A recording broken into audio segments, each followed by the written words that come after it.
Bilbila keessan bituudhaan duratti koodii kanaa itti galchuudhaan ilaaluu dandeessan. Wantoota bilbilli keessan dalaguu akkasuma wanta bilbilli keessan dalaguu hin dandeenye odeeffannoo bilbila keessaniin wal qabatu guutuutti koodii kanaan kan ilaaltan. Urjii gootanii riqicha urjii riqicha 88 riqicha urjii gootu. Ergasii boodatti asitti wantoota ilaaluu barbaadan hunda isinii fida jechuudha.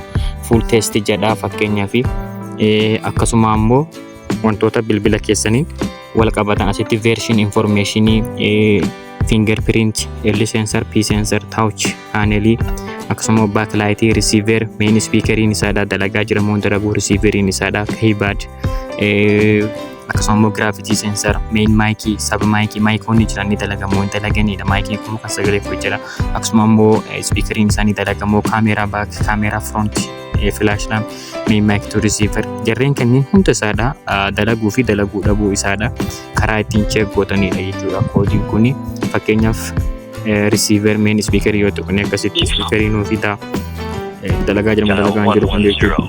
Dhaggeeffatanii fakkeenya receiverin isaadha dalagaa jedhamu maayikoonni kun FM radio ja battery and charge ja akkasitti fakkeenyaaf please insert the charger in the keessatti ilaaltan jechuudha. Charger jedhamu camera front camera back kan jedhu kana jechuudha.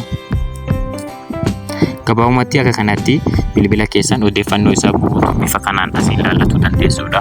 Chaanaalii keenya kanaaf haaraa yoo taatan subscribe godhaa gara TikTokiinis follow kan dagattan.